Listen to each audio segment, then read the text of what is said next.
ታውቃላችሁ በርካታ ሰዎች በአማካይ በህይወታቸው ውስጥ ከ6 እስከ 7 የቢዝነስ ሐሳቦችን ብሰራቸው ብለው በደንብ ያስቡባቸዋል። ምናልባት እናንተም እንዲህ አይነት ሐሳቦች ይኖራችኋል። በስልካችሁ ኖት ወይም በአጀንዳችሁ ወይም በጭንቅላታችሁ ውስጥ በደንብ ያሰባችሁትና ቀን የምትጠብቁለት ሐሳብ ይኖራችኋል። ነገሩ ግን ወዲህ ነው። አብዛኛው ሰው በእነዚህ ሊሰራቸው በሚያስባቸው የቢዝነስ ሐሳቦች ላይ ምንም ሲንቀሳቀስ አታዩም። ሐሳቦቹ መጥፎ ስለሆኑ አይደለም። ብዙ ሰዎች ሐሳባቸውን ይዘው ስታክ ያደርጋሉ፣ ይጨነቃሉ። ከየት ልጀምር? ሱቅ ልከራይ? ዌብሳይት ልስራ? ያቺን ሎጎ ቆንጆ አድርጌ ላሰራት ወይስ አብሮኝ የሚሰራ ልፈልግ? አይ ስራዬን ለቅቄ ልጀምር ብለው ይጨነቃሉ። እናም ሺህ ሐሳቦች ደራርቦ ያመጣባቸዋል። አንዱም ግን ወደ ተግባር አይመራችሁም። ስለዚህ ምንም አትሰሩ። ለዚህ ነው ዛሬ በቂ ልምድ ባይኖራችሁም እንኳን ቢዝነስ ለመጀመር ተግባራዊ የሆነውን ዘዴ ሊን ስታርታፕን የማስተዋውቃል። በዚህ ቪዲዮ ውስጥ ደረጃ በደረጃ ሐሳባችሁን ገቢ ወደሚያስገኝ ስራ እንዴት እንደምትቀይሩት እናያለን። ቪዲዮ ሲያልቅ የቢዝነስ ሐሳባችሁ ምንም ያህል ትንሽ ወይም ያልበሰለ ቢመስልም ወደ እውነተኛ ቢዝነስ እንዴት እንደምትቀይሩት በደንብ ታውቃላችሁ።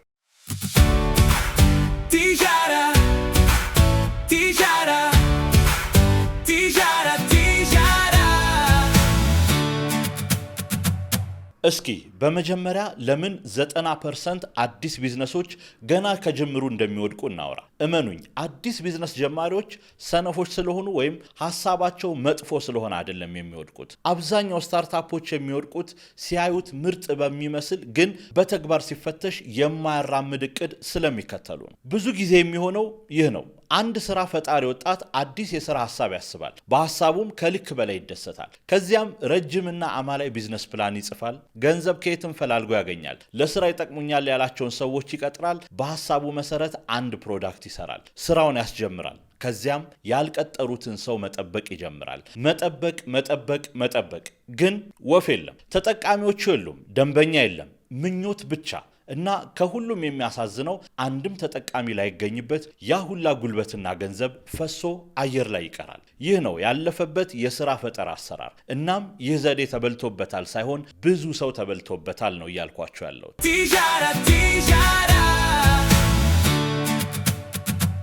ዛሬ ወደ ገበያ የምትሸጡትን ምርት ወይም ፕሮዳክት መስራት ከባድ አይደለም። እንደ ሶሻል ሚዲያዎች፣ ኢኮሜርሶች፣ ኤአይ ያሉ መሳሪያዎች ሁሉንም ነገር ቀላል አድርገውታል። እውነተኛው ፈተና ገበያው የሚፈልገውን ነገር መስራት ነው። ለዚያም ነው ሊን ስታርታፕ መፍትሄ ነው የምላችሁ። ወደ ዋናው ሐሳባችን ሰብስክራይብ እያደረጋችሁ ተከተሉኝ።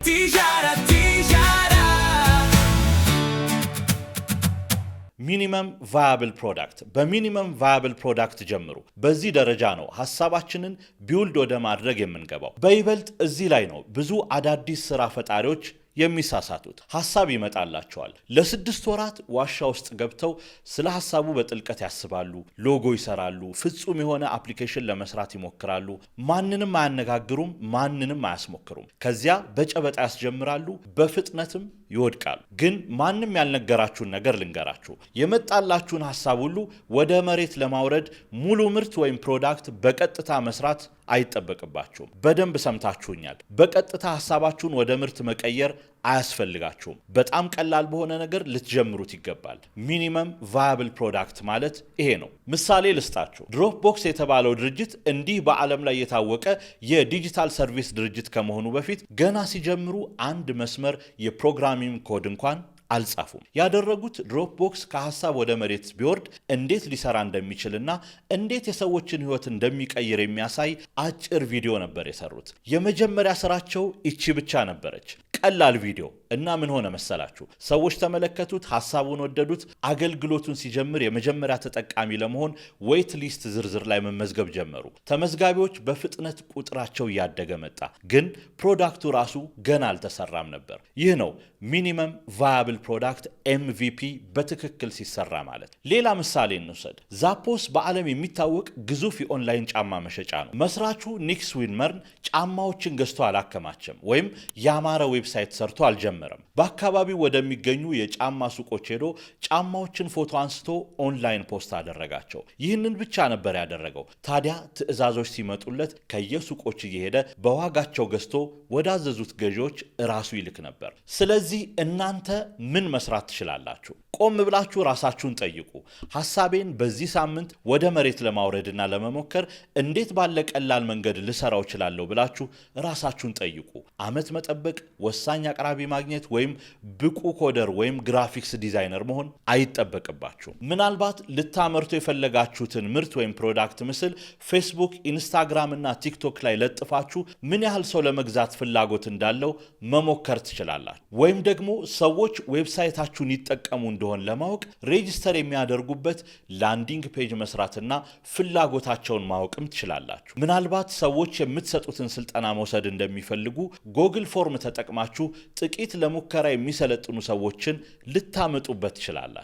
MVP ሚኒመም ቫያብል ፕሮዳክት ሐሳባችሁን ወደ መሬት አውርዳችሁ ቢዝነሳችሁን ስለማስጀመር አይደለም። MVP ያዋጣል ብላችሁ ስለያዛችሁት ሐሳብ የምትማሩበት ምዕራፍ ነው። ስለ ቢዝነሳችሁ ትክክለኛውን ሲግናል የምታገኙበትም ጭምር ነው። በዚህ ምዕራፍ ከሰዎች አዎ ይህንን ምርት ወይም አገልግሎት እፈልገዋለሁ ወይም አይ አልፈልገውም የሚል ምላሽ ሊሆን ይችላል የምታገኙት። እነዚህ ታዲያ ዝም ብሎ ግብአቶች አይደሉም። እሺታም እምቢታም እኩል ለምትጀምሩት ቢዝነስ እኩል ይጠቅሟቸዋል። እነዚህ ምላሾች ታዲያ ጊዜያችሁና ገንዘባችሁን ከማባከናችሁ በፊት ትክክለኛ መንገድ ላይ መሆናችሁን ይነግሯቸዋል። ስለዚህ በትልቁ ሱቅ ተከራይታችሁ መጀመር አይጠበቅባችሁም። በእጃችሁ ይዛችሁት ምርታችሁን ወይም አገልግሎታችሁን የሚገልጸውን ፍላየር ይዛችሁ የሚፈልጉ ሰዎች ይገኙበታል ብላችሁ የምታስቧቸው ሰዎች ጋር ልትዞሩ ትችላላችሁ። ሱቅ በደረቴ በሉት። በዚያም በደንብ ማን የእናንተን ምርትና አገልግሎት እንደሚፈልግ ትረዱበታላችሁ። የትኞቹ ደንበኞች ለምን እንደሚፈልጉትና የትኞቹ ደንበኞች ለምን እንደማይፈልጉት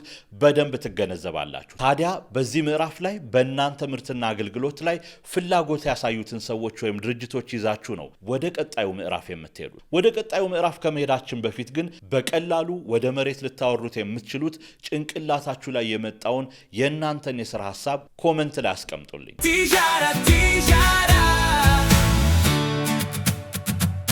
ቀጣዩ ምዕራፍ ቢውልድ ሜዠር ኤንድ ለርን ወይም መገንባት መለካትና መማር ነው። ጥሩ ሱቅ በደረቴም በሉት። ምርታችሁን ወይም አገልግሎታችሁን ለተወሰኑ ሰዎች አስተዋውቃችኋል፣ ወደ ገበያም አውጥታችሁታል። ብዙ ሰዎች እዚህ ቦታ ላይ ይደናገጣሉ።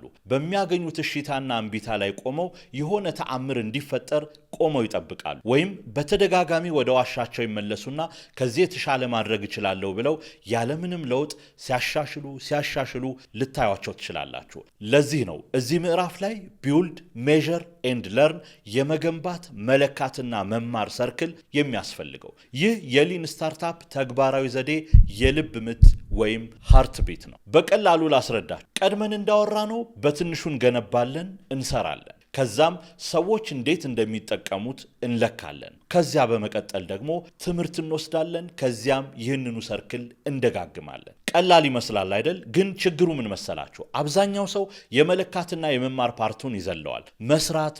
መስራት ብቻ ይሆናል ስራቸው። ልክ ማንም የማይቀምሰውን ኬክ ወይም ጣፋጭ ቤቷ ሆና የምትጋግረዋ የኬክ ባለሙያ ማለት ነው። ምሳሌ ልስጣችሁ። ለምሳሌ አካባቢያችሁ ላይ ላሉ የቢሮና የሱቅ ሰራተኞች በተመጣጣኝ ዋጋ የምሳቃ ምግብ ለማቅረብ አሰባችሁ እንበል። ታዲያ ጥፍጥ ያለች የምሳቃ ምግብ ሰርታችሁ ለሙከራ ለሶስት ባለሱቆችና የቢሮ ሰራተኞች አስቀመሳችሁ። አልወደዱትም እንበል። ብዙዎቻችን የምናደርገው ተበላሽቷል ብለን ያሰብነውን ነገር ለማስተካከል ደጋግመን ወደ መስራት ነው የምንሄደው። ሲከፋ ደግሞ ስራው እንደማይሆን ወዲያው ወስነን ሁሉን ነገር እርግፍ አድርገን እንተወዋለን። ተጨማሪ 10 ምሳቃዎችን ሰርቶ በሙከራ ከመድከም በትክክል ያልወደዱት ምን እንደሆነ ሐሳብ ውሰዱና ለርን አድርጉ፣ ተማሩ። በርበሬው በስቷል ሊሏችሁ ይችላሉ። ለጥፍጥና የሚደረጉ ቅመሞች አንሰዋል ሊሏችሁ ይችላሉ። የተሰጣችሁን አስተያየት ወስዳችሁ እሱን በማስተካከል ተግባራዊ ሂደቱን ማስቀጠል ይኖርባችኋል። ይህ ነው ቢውልድ measure and learn። ሶስቱ ምሳቃዎችን መስራታችሁ ስራ ወይም መገንባት ነው። 3 ባለሱቅና የቢሮ ሰራተኞች ማግኘታችሁ ልኬት ነው። ያልወደዱትን ወይም የወደዱትን ነገር ማወቃችሁ ደግሞ ትምህርቱ ነው። ከዚያም ስራውን ለመጀመር ጉልበት ይሆናችኋል ማለት። ለምሳሌ እንዲህ ማድረግም ትችላላችሁ። በሳምንት ውስጥ የምታቀርቡትን የምሳቃ ምግብ ሜኑ በበራሪ ወረቀት ወይም ፍላየር አሰርታችሁ አቅራቢያችሁ ላሉ የሱቅና የቢሮ ሰራተኞች ትበትናላችሁ። ፍላጎቱንም ታጠናላችሁ። የተወሰኑ ፍላጎት ያላቸው ሰዎች እንሞክረው ሊሏችሁ ይችላሉ። ለነሱ ሰርታችሁ ታቀርቡና ሐሳባቸውን ወስዳችሁ እያሻሻላችሁ የቢውልድ ሜዠር ኤንድ ለርን ሰርክላችሁን ማስቀጠል አለባችሁ ማለት። ሐሳብ ወስዳችሁ ስታሻሽሉ ታዲያ ለዓመታት ገበያ የሚያመጣላችሁን ጠንካራ ጎን እንድትገነቡ ያስችላችኋል። እዚህ ላይ የታዋቂውን የኤርቢኤንቢን ገጠመኝ እንመልከት። ኤርቢኤንቢ ሰዎች የራሳቸውን መኖሪያ ቤት፣ አፓርታማ ወይም ትርፍ ክፍል ለቱሪስቶችና ለተጓዦች በአጭር ጊዜ ኪራይ የሚያቀርቡበት ዘመናዊ የቢዝነስ ሞዴል ነው። ይህ አሰራር በዲጂታል ፕላትፎርም አማካኝነት አከራዮችንና ተከራዮችን በቀጥታ በማገናኘት ለአከራዮች ተጨማሪ አትራፊ የገቢ ምንጭ ይፈጥራል። ለእንግዶች ደግሞ ከሆቴል የተለየ ቤተኛ ስሜት ያለው ምቹና ተመጣጣኝ ማረፊያ አማራጭን በቀላሉ ያቀርባል። ታዲያ ይህ በ3 ጀግና ወጣቶች የተጀመረ ቢዝነስ በመጀመሪያዎቹ ጊዜያት ብዙ ሰዎች አገልግሎታቸውን እየተጠቀሙ እንዳልሆነ ሲያዩ ችግሩ ዌብሳይታችን ነው ብለው አሰቡ። ዲዛይኖችንም ቀያየሩ፣ ውበቱን አስተካከሉ። ግን እውነተኛው ችግር ፎቶዎቹ ነበሩ። የሚከራዩትን ክፍሎች የሚያሳዩት ፎቶዎች ጨለማ፣ ደብዛዛና እይታን የማይስቡ ፎቶዎች ነበሩ። ይህንን ባወቁበት ቅጽበት መስራቾቹ ካሜራ ይዘው ኒውዮርክ ውስጥ ቤት ለቤት እያንኳኩ ራሳቸው ፕሮፌሽናል ፎቶ ማንሳት ጀመሩ። ይህንን ባደረጉ ማግስት በርካቶች ቤቶቹን መርጠው መከራየት ጀመሩ። የተሻለ ጥራት ያለው ፎቶ ቤቱን በሚከራዩ ቱሪስቶች ዘንድ እምነት እንደሚያስገኝ አወቁ። በሚሊዮኖችም አተረፉ። ስለ ቢዝነሳችሁ ወይም ስለ ቢዝነስ ሐሳባችሁ ከምታገኙት መረጃ መማር ማለት ከራሳችሁ ጋር እውነተኛ መሆን ማለት ነው። ስለዚህ እንዲህ አድርጉ። በቀላሉ ሐሳባችሁን በሚያሳይላችሁ መንገድ በትንሹ ስሩት። ሰዎች የሚሰጡትን ተግባራዊ ምላሽ እዩ። የሚሏችሁን ሳይሆን የሚያደርጉትን። ቃልና ተግባር ስለሚለያይ። ከዚያም ትምህርት ውሰዱ። ሐሳባችሁ እንደሚሰራ ብቻ ሳይሆን ለምን ይሰራል ወይም ለምን አይሰራም የሚለውን ትምህርት ውሰዱ። አስተካክላችሁ ድጋሚ ስሩት። ከዚያም ይህንን ሰርክል ደጋግሙ።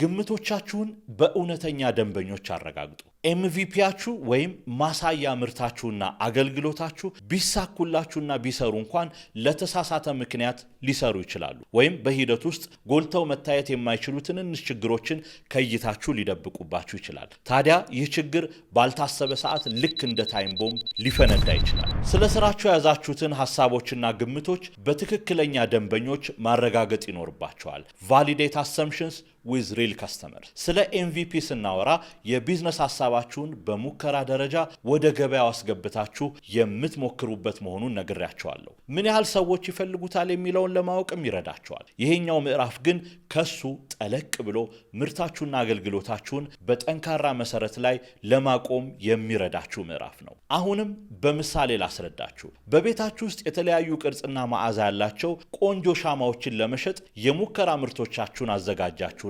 የተወሰኑ ሰዎች ገዟችሁ እንበል። የሰራችሁት MVP ተስፋ ሰጪ ነው እንበል። አሁን ጥያቄው ምን ያህል ሰዎች ይፈልጉታል ከሚለው ይወጣና ለምንድን ነው የገዙኝ ወደሚለው ደረጃ ከፍ ይላል ማለት ነው። መዓዛውን ስለወደዱት፣ ማሸጊያው ስለማረካቸው፣ ዋጋው ቅናሽ ስለሆነ እንደገና ይገዛሉ ወይስ ለአንድ ጊዜ ብቻ ነው? አያችሁ፣ ምርቱን በገበያ ውስጥ ከመፈተን አልፋችሁ ከምርቱ ግዢ ጀርባ ያሉ ምክንያቶችን ወደ መፈተሽ ገብታችኋል ማለት ነው። from testing the product to testing the reason። ከቤቷ ሆና ኬኩን የምትጋገረው ባለሙያም ሆነች ሻማ የሚያመርተው ወጣት ምርቱን ሰው ይፈልገዋል የሚል ወይም ሰው ያምነኛል የሚል ግምት ይኖራቸዋል። ይህ ታዲያ የሚሞከረው በትክክለኛ ደንበኛ ነው። ታዲያ ይህንን ለማወቅ ውስብስብ መንገድ መከተል አይጠበቅባችሁም። የገዟችሁን 2-3 ሰዎችን አነጋግሩ፣ ተረዷቸው። እንዲህ አይነት ጥያቄዎችንም ጠይቋቸው። ካሉት ምርቶች ይህንን ለምን መረጣችሁ በሏቸው። ዋጋው 10 ብር ቢጨምር ትገዙኝ ነበር ወይ ብላችሁ ጠይቋቸው። ቀጣይ ሳምንት በአካል ወይም አሁን ያገኙኝ ቦታ ባያገኙኝ ኦንላይን ይፈልጉኝ ነበረ ወይ ብለው ይጠይቋቸው። እዚህ ላይ እንዳትሸወዱ። ምላሹን እንደ ምስጋና ወይም ሙገሳ ብቻ እንዳትይዙት። እያንዳንዱ አስተያየትና የሚሰጣችሁ ሐሳብ ለቀጣይ የቢዝነስ መንገዳችሁ እንደ ካርታ ወይም ማፕ አድርጋችሁ ያዙት። ኤምቪፒውን ወይም ሙከራችሁን ስትሰሩ ልክ ኮሜዲ ቲያትር ሰርቶ ለመድረክ ታዳሚዎች እንደማቅረብ ነው። ስለ ስራችሁ ያላችሁን ግምት ደግሞ የምታረጋግጡት ልክ መጋረጃው ሲከፈት ስራችሁ ሲታይ ሰዎች እየሳቁልኝ ነው ወይስ እየሳቁብኝ ነው የሚለውን ስትለዩን። ሲያስፈልግ ፒቮት ወይም አቅጣጫ ቀይሩ። ግምታችሁ ስህተት ቢሆንስ? ሰዎች እንደጠበቃችሁት ባይቀበሏችሁስ? በጊዜ የመጣ ኪሳራ እንደ ትርፍ ነው ይባል የለ? ጊዜው ሳይረፍድ አቅጣጫችሁን ትቀይራላችሁ። አቅጣጫችሁን ቀይሩ ስል አቁሙ፣ ተዉት እያልኩ አይደለም። ከተማርነው ነገር ተነስተን በብልጠት ሂደታችንን ማሳመር ማለቴ ነው። በዚህ ደረጃ ላይ ነው አንዳንድ ህልሞች በአሳዛኝ ሁኔታ የሚሞቱት ወይም አስገራሚ እድል ፈጥረው ገበያውን የሚቆጣጠሩት። ስለዚህ ራሳችሁን ጠይቁ። ተጠቃሚዎቻችሁ ደጋግመው ወደ የትኛው ምርታችሁ ወይም አገልግሎታችሁ ያደላሉ? የትኛውንስ ችላ ይላሉ? ፊታችሁን ወዴት ማዞር እንዳለባችሁ የሚነግራችሁ ጥያቄ ይሄኛው ነው። ግን በገገማው እኔ ልክ ነኝ ብላችሁ ከቀጠላችሁ ፒቮት ማድረግ ወይም ትኩረታችሁን ማዞር ወዳለባችሁ ቦታ ማዞር አትችሉም። ከሚሰራውና ስኬታማ ከሚያደርጋችሁ ተግባራዊ መንገድ ይልቅ ሐሳባችሁ ላይ ድርቅ ብላችሁ እድላችሁን በገዛ እጃችሁ ታጣላችሁ። ችግሩ ታዲያ በሂደት ውስጥ ከችግሩ ጋር ሳይሆን በፍቅር መውደቅ ያለባችሁ ከመፍትሄው ጋር ነው። መፍትሄው ላይ አተኩሩ።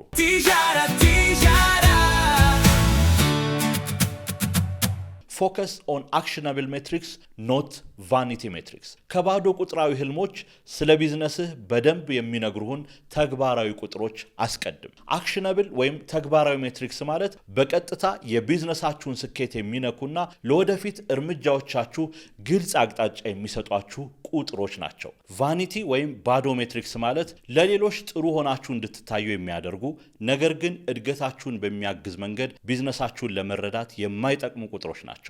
ለወደፊት ስትራቴጂ ምንም አስተዋጽኦ የላቸውም። የሐሰት ስኬት ስሜት ብቻ ይፈጥራሉ። እሺ፣ አሁን ሰዎች የሚፈልጉት ምርት ወይም አገልግሎት አላችሁ። ታዲያ ከዚህ በኋላ ቢዝነሳችሁ በትክክለኛው መንገድ እየሄደ መሆኑን እንዴት ታረጋግጣላችሁ? ለቢዝነሳችሁ ምንም ትርጉም የሌላቸውን የሶሻል ሚዲያችሁን ላይክና ፎሎወሮች ብቻ ማየት ልክ አይደለም። እነዚህ የተወሰነ መረጃ ይሰጧችኋል፣ ግን ሰዎች እየገዟችሁ እየወደዷችሁ ወይም ከምርታችሁ ጋር እየቆዩ ነው ማለት አይደለም። እሺ፣ ጥቂቶቹን አክሽናብል ወይም ተግባራዊ ሜትሪክስ እንመልከት። የመጀመሪያው ኮንቨርዥን ሬት፣ ስንት ሰው የምር ይገዛችኋል? 10,000 ሰው ሶሻል ሚዲያ ላይ የለቀቃችሁትን ቪዲዮ ወይም ዌብሳይታችሁን ጎበኘ ብለን እናስብ። ጥሩ፣ ግን ስንቱ ገዛችሁ? 100 ብቻ ከሆነ የ1% ኮንቨርዥን ሬት ነው። ታዲያ በፐርሰንቱ ከመደናገጥ ይህ እንደ ጅማሬ ሊያጋጥም የሚችል ነገር መሆኑን አስባችሁ ትንንሽ ለውጦችን እያደረጋችሁ ቀጥሉ። ወደ ደንበኝነት የምትቀይሯቸውን ሰዎች ቁጥር እያሳደጋችሁ ሂዱ። ሁለተኛ፣ ሪቴንሽን። ሰዎች ከመጀመሪያው ግዢ በኋላ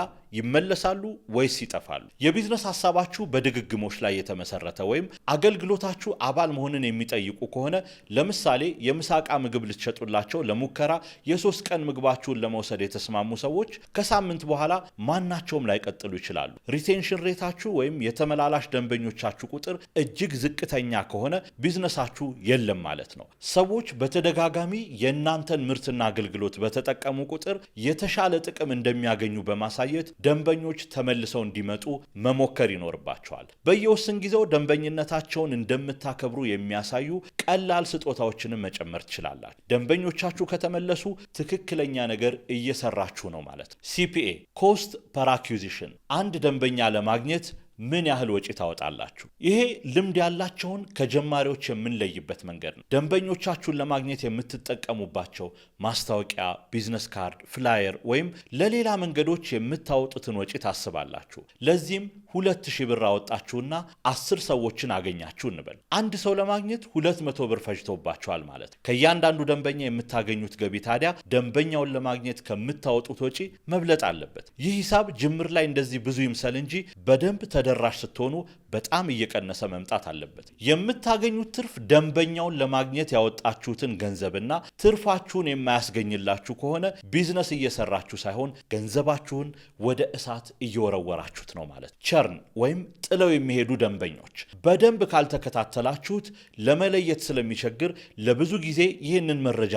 ችላ ካላችሁት ጭምር ቢዝነሳችሁን ቀስ እያለ በዝምታ የሚገድል ችግር ነው። ሰዎች መግዛታቸውን ያቆማሉ፣ ወደ ሱቃችሁ መምጣት ይተዋሉ፣ የምሳቃ ምግባችሁን መጠቀም ለተወሰነ ጊዜ የሚያቆሙ መስለው ከነጭራሹ ሊተዋችሁ ይችላሉ። ስለዚህ ስለ ቢዝነሳችሁ የምታገኟቸውን ቁጥሮች ባያችሁ ቁጥር ራሳችሁን ጠይቁ። ይህንን ቁጥር ተጠቅሜ ውሳኔ ላይ መድረስ እችላለሁ? መልሱ አይ አልችልም ከሆነ ቫኒቲ ወይም ባዶ ሜትሪክ ነው ማለት ነው። አዎ ከሆነ ግን ቁጥሩ አክሽነብል ወይም ተግባራዊ ሜትሪክ ነው ማለት ነው። ስለጀመራችሁት ቢዝነስ ትክክለኛዎቹን ቁጥሮች ስትከታተሉ ቀጣይ ምን መስራት እንዳለባችሁ አትገምቱም። በትክክል ምን እንደምታደርጉ ታውቃላችሁ እንጂ።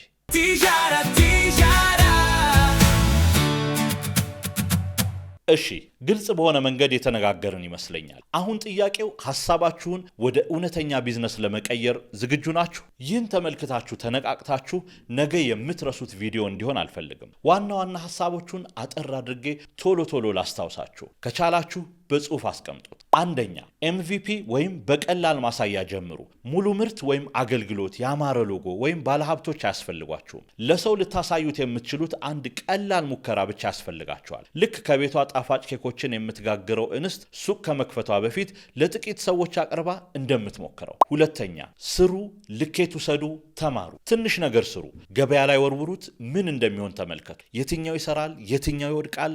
ዋናው መልእክት እዚህ ውስጥ ተደብቋል። ሶስተኛ ግምታችሁን በእውነተኛ ደንበኞች አረጋግጡ። የምታረጋግጡት ከራሳችሁ ጋር ተወያይታችሁ አይሁን። ሰዎችን አነጋግሩ። ምን እንደሚደብራቸው፣ ለምን ግድ እንደማይኖራቸው፣ ምን ደስታ እንደሚፈጥርላቸው በደንብ አስተውሉ። አራተኛ በዙሪያችሁ ያሉ ምልክቶች ይህ የያዛችሁት መንገድ ልክ አይደለም ሲሏችሁ ትኩረት ማድረግ ወዳለባችሁ መንገድ ፊታችሁን አዙሩ። ሰዎች ያልፈለጉት ነገር ላይ ጊዜያችሁን፣ ገንዘባችሁንና ነፍሳችሁን አታባክኑ። ቶሎ በብልጠት ቀይሩ። አምስተኛ ጠቃሚውን ተከታተሉ። ሰዎች ይመዘገባሉ፣ ይገዛሉ፣ ይቆያሉ፣ ለሌሎች ይነግራሉ። ያ የቢዝነሳችሁ ልብ ምት ነው። ልቡ ካልመታ አዲስ ሎጎ አያስፈልጋችሁም። መማር፣ ማስተካከል ወይም የትኩረት አቅጣጫችሁን መለወጥ ነው። በየትኛውም አጋጣሚ ግን ከመሞከር ወደ ኋላ አንልም። አብረንን መጀመር መሞከር የምትፈልጉትን የቢዝነስ ሐሳብ ከስር ኮመንት ላይ ጻፉልኝ። የቴሌግራም ቻናላችንን ከተቀላቀላችሁ ደግሞ የላይቭ ውይይት ሲኖረን በግላችሁ መነጋገር እንችላለን። ይህ ቪዲዮ በትንሹም ቢሆን ከረዳችሁ የላይክ ምልክቷን ተጫኑ። እንዲህ ላሉ ቢዝነስ፣ ስራ ፈጠራና ገንዘብን የተመለከቱ ቪዲዮዎች እንዲደርሷችሁ ሰብስክራይብ አድርጉ። ኮመንት ላይ ልትጀምሩ ያሰባችሁትን ቢዝነስ ጽፋችሁ ላብራራችሁ እድለኛ 3 ሰዎች የሳምንታዊ አንሊሚትድ ኢንተርኔት ፓኬጅ እንሞላላችኋለን። በቀጣይ ቪዲዮ እስክንገናኝ ሰላም።